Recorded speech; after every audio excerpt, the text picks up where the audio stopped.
서구 선진국을 중심으로 기독교 인구가 계속해서 감소하고 있는 것이 사실이고, 그럼에도 불구하고 남미에서는 기독교 인구가 증가하고 있는 추세입니다. 많은 사람들이 교회가 위기라고 합니다. 위기일 수 있습니다. 하지만 숫자 때문은 아닙니다. 진정한 위기는 숫자가 줄어든 것이 아니라 사람들이 예수를 그리스도로 알지 못하는 것이 위기입니다. 예수 그리스도를 만나지 못한 것이 위기이지 숫자가 줄어든 것이 위기가 아니라는 것을 정확하게 알아야 합니다. 오순절 성령 강림 사건 이후 교회는 지금까지 2000년에 걸쳐서 계속 되어져 왔습니다. 수많은 핍박과 시련 속에도 교회는 살아서 지금도 역사하는 줄 믿으시기 바랍니다. 코로나의 위기 가운데도 교회는 여전히 건재하고 있습니다. 유럽의 교회들이 무너진 것이 아니라 성경적으로 보면 가라지들이 사라졌을 뿐입니다. 마태복음 16장 18절에 보시면 내가 이 반석 위에 내 교회를 세우리니 엄부의 권세가 이기지 못하리라. 주님께서 반석 위에 교회를 세우시겠다고 하셨고 엄부의 권세가 이기지 못하리라고 말씀하셨습니다. 엄부의 권세가 이기지 못하는 것이 교회입니다. 기독교를 국교로 삼아서 정치적으로 이용하려고 했고 개인의 신앙도 묻지 않고 그리스도를 알지 못하는 자들에게도 영적인 것이 도무지 무엇인지 알지 못하는 이들에게도 세례를 주는 것이 전부인 것처럼 했고 그들에게 기독교를 설명해야 하니 인문학으로밖에 설명할 수 없었고 그러다 보니 지성만 강조되고 영성은 사라져 버렸습니다. 교회는 당연히 힘이 없는 거죠. 교회는 인간의 지성 위에 세워지는 것이 아니라 반석 위에 세워지는 줄 믿으시기 바랍니다. 반석은 예수 그리스도를 의미합니다. 한국 교회 성도가 줄어든 것도 사실이고 미국 교회 성도가 줄어든 것도 사실이지만 정말 제대로 믿는 사람들의 숫자가 줄어들었다고 생각하지 않습니다. 예수 그리스도의 능력이 그렇게 별 볼 일 없고 하찮은 것이 아니라고 저는 확신합니다. 누군가가 정말 예수님을 만났다면 예수님을 믿지 않을 수가 없고 그 누군가가 정말 예수님을 만났다면 교회를 떠날 수가 없습니다. 그냥 믿는 척했던 사람들이 시대 속에서 사라진 것뿐입니다. 그렇다고 교회가 없어지지 않습니다. 속지 마십시오. 그럼에도 불구하고 전 세계 곳곳에 예수를 그리스도로 믿고 목숨을 다해 신앙을 지키는 자들이 있습니다. 그들은 어떤 핍박 가운데도 주님을 예배하고 주님 때문에 기뻐하는 자들인 것입니다. 지금 이 순간에도 북한의 지하 감옥에서는 주님을 예배하고 있고 중국 공산당의 감시 속에서도 가정교회들이 주님을 예배하고 있으며 이슬람 땅에서도 곳곳에서 주님을 찬양하고 예배하고 있습니다. 주님의 교회는 영원할 것입니다. 문제는 어중간하게 믿는 자들이에요. 뜨겁지도 차갑지도 않게 믿다가는 자신의 마음에 들지 않는 일이 생기면 적당히 타협하고 내가 내 마음대로 하나님과 예수님과 성령님을 정의해버려요. 교회조차도 그렇게 정의해버립니다. 내가 순종하려는 마음은 없어요. 결국에는 신앙을 버리는 안타까운 일들이 지금 이 순간에도 도처에 일어나고 있습니다. 주님이 안타까워하시는 거죠. 주님과 세상 가운데 저와 여러분이 만약 머뭇머뭇하고 있다면 지금 이 시간 예배 가운데 하나님이 저와 여러분을 도우셔서 주님께로 돌아서는 결단이 있기를 주님의 이름으로 간절히 축원합니다. 오늘 본문의 사도 바울이 고백하는 것이 바로 이 내용입니다. 아무리 어려운 상황 가운데에도 그리스도가 세상 가운데 전파된다고 확신하고 있습니다. 주님의 능력이 그렇게 하찮은 게 아니에요. 정말 복음이 저와 여러분 가운데 심겨져 있다면, 그 생명이 있다면 우리는 목숨을 걸고 주님 앞에 신앙을 지키는 자가 됩니다. 비록 감옥에 있을지라도 내가 기뻐하고 기뻐하노라고 고백하는 거예요. 여러분, 빌립보서는 사도 바울이 빌립보 교회에 보낸 편지입니다. 사도 바울은 지금 로마 감옥에 있습니다. 빌립보서 1장 30절을 보면 지금 빌립보 교회의 상황을 조금 더 자세히 알 수 있습니다. 너희에게도 그와 같은 싸움이 있으니, 오늘 본문에도 다툼이라고 이야기했지만 분쟁이 있다는 거예요. 왜 그런가? 두 파로 갈려졌습니다. 한 파는 무엇인가 하면 바울이 감옥에 가게 되었고, 그 감옥에서 나오지 않고 오랫동안 감옥에 있으니 저 사도 바울은 가짜구나, 하나님이 그와 함께 하시지 않는 것 같아, 그런 부류가 생겨났고, 또 다른 한 부류는 바울이 복음을 전하다가 잡혀갔으니 바울을 더욱 지지해야 한다는 사람들이 생겨났습니다. 우리는 하나님이 무엇을 하시는지 도대체 이해가 되지 않을 때가 있습니다. 하나님이 바울에게 명령하셔서 선교를 하게 하셨다면 최소한 감옥에 들어가는 것만큼은 피하게 해주셔야 될 것인데 그렇지 않았습니다. 자신을 희생하고 선한 일만 했을 뿐인데 왜 이런 일들이 우리에게 생겨나는가 하는 거예요. 경련은 없더라도, 최소한 상은 없더라도 이런 말도 안 되는 고난은 전능하신 주님이 피하게 해주실 수 있는 거잖아요. 그런데 왜 그냥 두시냐고요. 왜 여전히 사람들은 바울을 욕하고 바울 자신은 감옥에 갇혀 있는 것입니까? 오늘 본문에 보시면 사도 바울이 사역을 할 때 방해만 하고 뒷짐만 지고 있었던 사람들이요, 잘 살고 있습니다. 심지어 사도 바울이 감옥에 들어가기를 기다렸다는 듯이 사도 바울이 감옥에 들어가고 나니 이제 열심을 내기 시작하는 거예요. 바울은 틀렸고 자신은 옳다는 것을 증명하기라도 하고 싶은 모양이에요.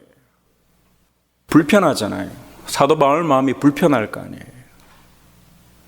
주님의 말씀에 순종해서 말씀을 전했을 뿐인데 자신이 개척한 교회에 있는 사람들이 자신을 욕하고 비방하고 있는 거예요. 당연히 원망과 불평이 쏟아져야 할 상황일지 모릅니다. 그런데 사도 바울은 나는 기뻐하고 또 기뻐하리라. 도대체 왜 기뻐하는 것입니까? 도대체 그 기쁨은 어디서부터 오는 거예요? 하늘로부터 오는 기쁨이 사도 바울에 있었던 거죠. 사도 바울이 정확하게 믿었던 것은 그리스도의 복음은 전파되고 하나님의 교회는 승리할 것이기 때문입니다. 너네들이 어떤 방식으로 하든지, 시기와 질투로 하든지 다툼으로 하든지 정말 구차한 모양으로 하든지 그럼에도 불구하고 주님의 교회는 승리하리라는 거예요. 승리한다는 거예요. 누가 뭐라 그래도 주님의 사람은 승리한다는 거예요. 나를 비방해도 승리하고 내가 감옥에 있을지라도 나는 승리할 것을 믿습니다라는 거예요. 이 땅이 전부가 아닌 거죠.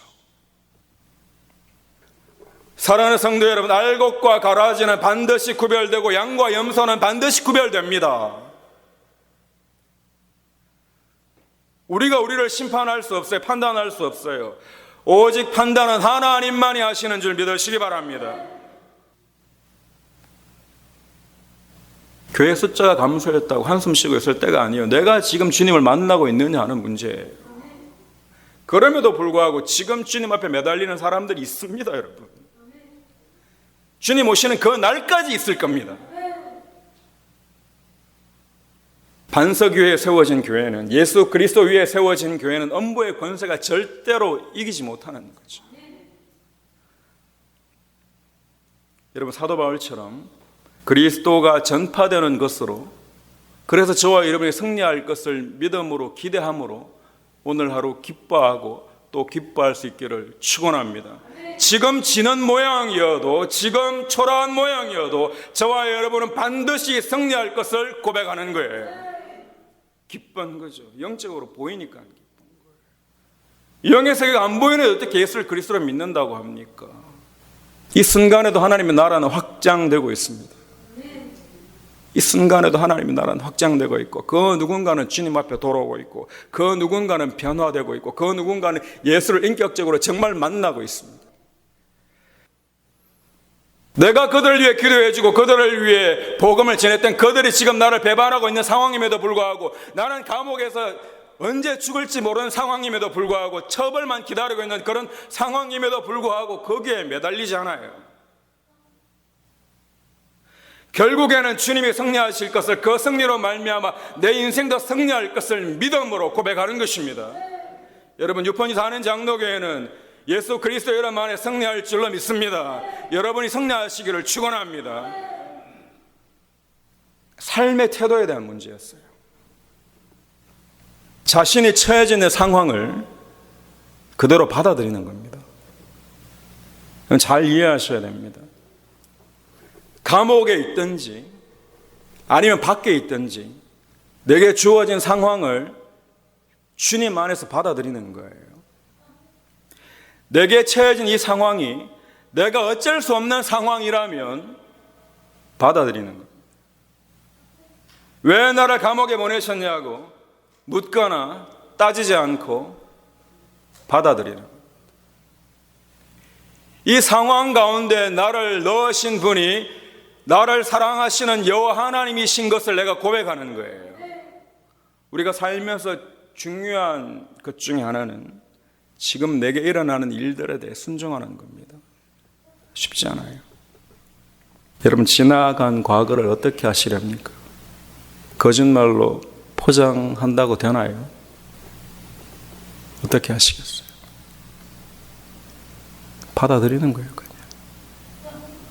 내가 그런 자라난 거예요. 그럼에도 불구하고 하나님이 나를 용서하시고 하나님이 나를 새롭게 하시고 하나님이 내게 힘 주실 줄로 믿습니다. 우리는 인생 전체를 볼 수 없습니다. 하지만 하나님은 전체를 보시고 영원을 보시는 거죠. 그리스도의 복음이 어떤 상황 가운데도 전파된다는 건 주님이 승리하실 것이고 그 승리하실 주님이 나와 함께 하신다는 거예요. 그 주님이 나를 사랑하신다는 겁니다. 내게 가장 좋은 것을 주시는 분이라는 것을 내가 받아들이는 거예요. 어떤 상황에 처해 있는지 제가 다 몰라요. 여러분도 제 상황을 다 모르고. 하지만 주님이 아십니다. 삶을 받아들이는 것이 중요합니다. 받아들이지 못하면 늘 불편합니다. 조금만 더 지나면 우리는 그 뜻을 알 수 있는 날이 곧 오게 될 것입니다. 지금 다 이해하지 못해도 곧 오게 됩니다. 중요한 건 내 삶을 주님께 맡겨드리는가 하는 것이 전부입니다. 내가 정말 예수를 그리스도로 고백하고 있는가 하는 것이 전부예요. 나는 오늘 그 예수를 만나기 위해 정말 노력하고 있는가 하는 것이 전부입니다. 주님 없이는 살 수 없는 삶이 정말 내 삶인지 돌아보는 것이 전부예요. 정말 내가 어떻게 할 수 없는 일들이라면 믿음으로 받아들이십시오. 살다 보면 우리의 노력으로 되지 않는 일들이 있는데 그것을 받아들일 때 그 안에 누가 보이는가 하면 나를 도우시는 하나님이 보이기 시작합니다. 빌립보서 4장 11절 보시면 내가 궁핍함으로 말하는 것이 아니라 어떠한 형편이든지 내가 자족하기를 배웠노니. 사도 바울이 지금 어떠한 형편도 받아들이겠다는 거예요.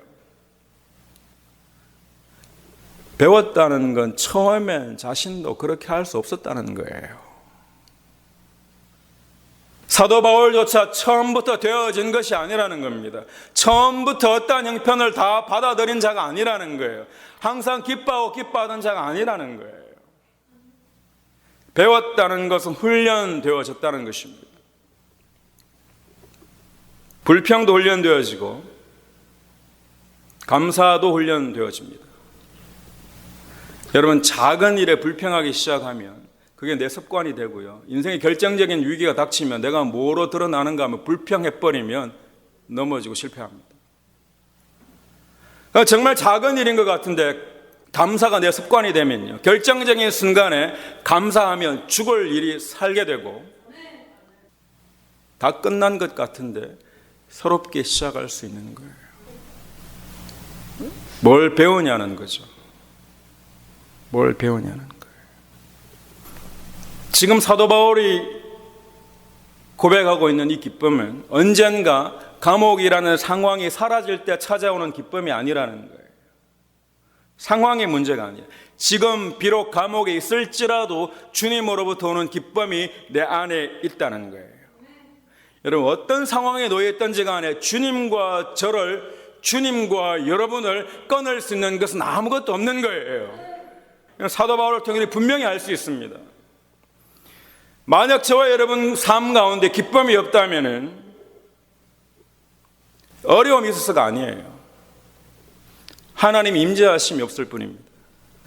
여러분 삶 가운데 기쁨이 전혀 없다면 너무너무 어려운 일이 있어서 그런 것이 아니고 하나님의 임재하심이 지금 여러분의 삶 가운데 없기 때문입니다. 여러분 삶 가운데 정말 귀한 것을 얻기 위해서 노력하시잖아요. 근데 하나님 임재하심을 위해서 도대체 무슨 노력하고 있습니까? 여러분 생계의 10분의 1만큼이라도 노력하고 계신가요? 여러분의 처해진 상황이 때로는 너무 억울하고 말도 안 되는 그런 상황일지라도 일단 믿음으로 받아들일 때 나와 함께 하신 하나님이 조금씩 보이기 시작해요. 그리고 그 하나님이 저와 여러분에게 말씀하시기 시작해요. 불평만 하면 보이지 않습니다. 들리지도 않아요. 자신이 감옥에 들어와 있는 것도 불편하지만 자신을 비방하는 자들이 다른 사람이 아니라 자신이 개척한 그 교회 성도라고요, 지금. 그럼에도 불구하고 사도 바울은 상황을 받아들입니다. 여러분 왜 그런가요? 결국에는 승리합니다. 결국에는 승리해요. 세상이 다 공중 권세 잡은 자들의 손에 있는 것 같아도 아니에요.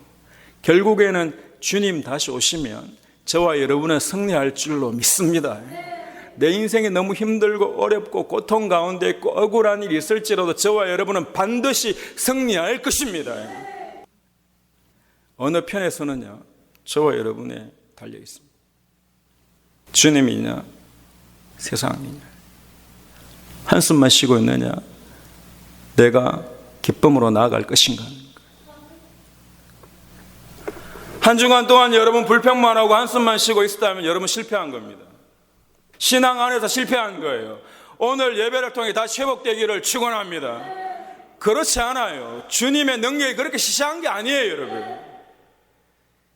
주님의 능력은 저와 여러분을 영원히 살리시는 겁니다. 진짜들이 있단 말이에요. 돈 많이 가진 사람은 부러운데 주님의 기쁨을 가진 사람은 부럽지 않아요. 그러니 가짜입니다.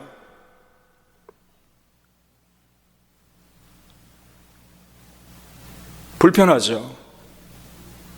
불편해야 되는 거죠. 복음이 그런 거예요. 예수 그리스도만이 내 삶의 주인 되심이 여러분의 삶 가운데 정확하게 고백되어지기를 축원합니다. 거기까지 우리를 끌고 가시는 거예요. 때로는 실패할지라도, 때로는 어려움을 겪을지라도 또 일어나고 또 일어나서 주님 없이는 되지 않는다는 것을 우리 입술로 고백하는 그 자리까지 우리를 세우십니다. 그 앞에 서면 너무 좋은 거죠. 실패하는 거 두려워하지 마시고 세상 사람들이 여러분에게 뭐라고 하는 것도 두려워할 필요 없습니다. 결국 여러분 안에 믿음이 있어야 되는데 그 믿음은 무엇인가 하면 반드시 주님은 승리하리라는 거예요. 숫자가 감소한 것이 위기가 아닙니다. 절대 아니에요. 여러분이 생각한 것보다 훨씬 많은 사람들이 정말 진심으로 목숨을 다해 예수를 그리스도로 고백하고 있습니다. 내 문제예요. 나는 지금 주님으로 말미암아 기뻐하고 있는가 하는 거예요. 며칠 전이에요. 우리 교회 성도님 한 분이 제게 고백하시는데 요즘 너무 기쁘다는 거예요. 신앙 생활이 너무 기쁘시다는 거예요.